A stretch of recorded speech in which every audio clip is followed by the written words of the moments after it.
Now, here I was, a young boy with a white mom, a black father, raised in Indonesia and Hawaii, and I was beginning to sense how fitting in to the world might not be as simple as it might seem.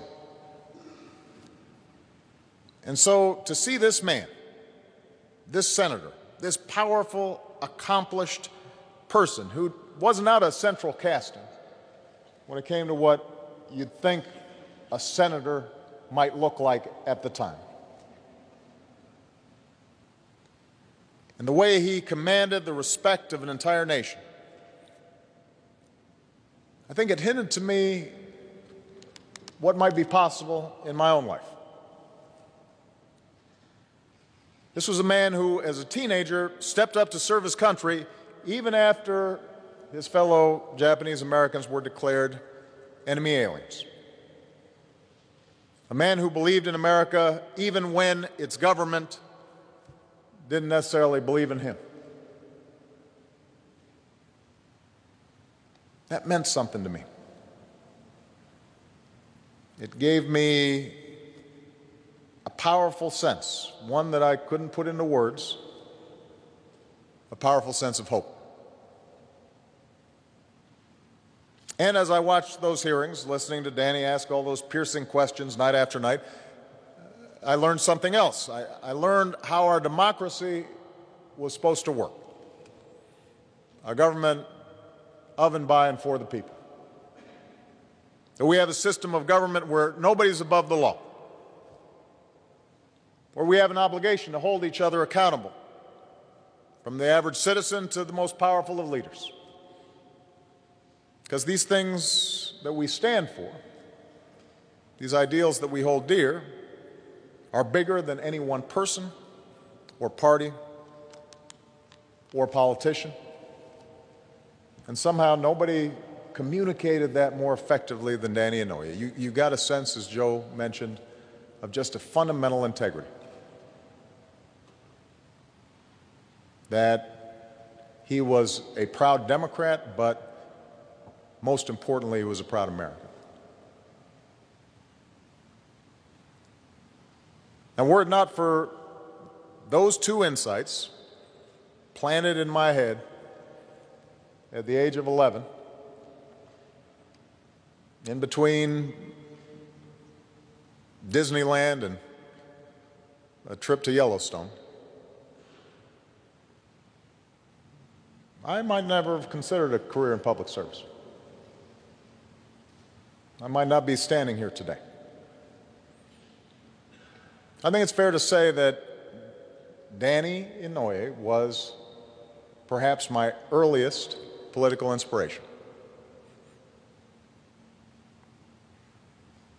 And then for me to have the privilege of serving with him. To be elected to the United States Senate and arrive, and one of my first visits is to go to his office and for him to greet me as a colleague and treat me with the same respect that he treated everybody he met. And to sit me down and give me advice about how the Senate worked, and then regale me with some stories about wartime and his recovery. Stories full of humor, never bitterness, never boastfulness, just matter of fact. Some of them, I must admit, a little off color. I couldn't probably repeat them in the cathedral. There's a side of Danny that, oh well. Danny once told his son that his service to this country had been for the children. For all the sons and daughters who deserve to grow up in a nation that never questioned their patriotism. This is my country, he said. Many of us have fought hard for the right to say that.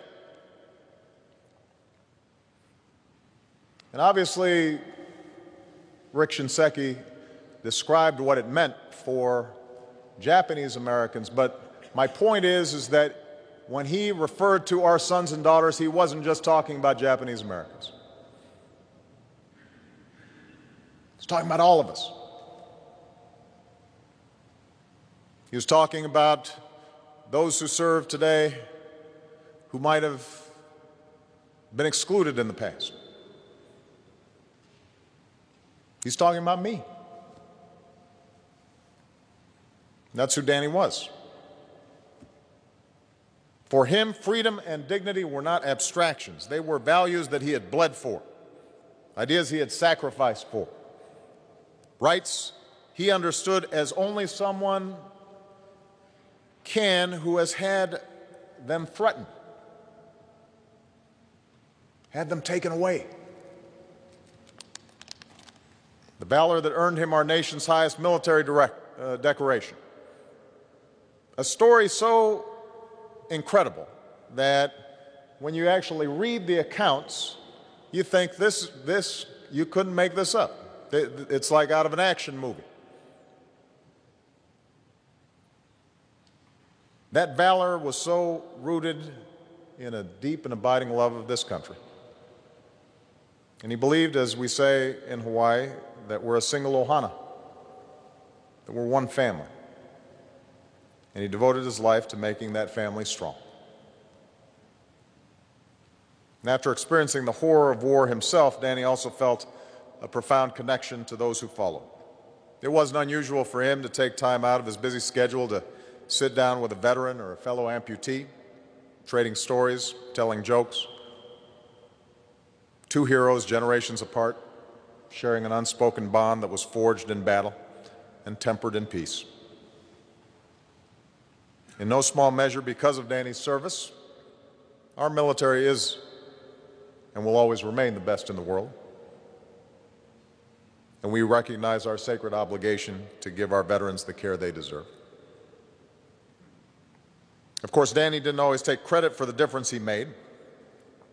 Ever humble, one of the only landmarks that bear his name is a Marine Corps mess hall in Hawaii.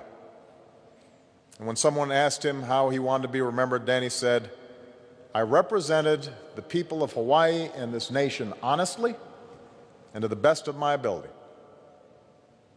I think I did okay."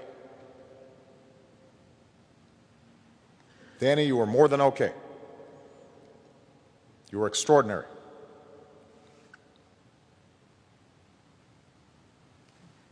It's been mentioned that Danny ended his convention speech in Chicago in 1968 with the word aloha. To some he said, but to others it may have meant goodbye. Those of us who've been privileged to live in Hawaii understand aloha means I love you. I know that he embodied the very best of that spirit, the very best of aloha. It's fitting it was the last word that Danny spoke on this earth. He may have been saying goodbye to us. Maybe he was saying hello to someone waiting on the other side. But it was a final expression, most of all, of his love for the family and friends that he cared so much about, for the men and women he was honored to serve with, for the country that held such a special place in his heart.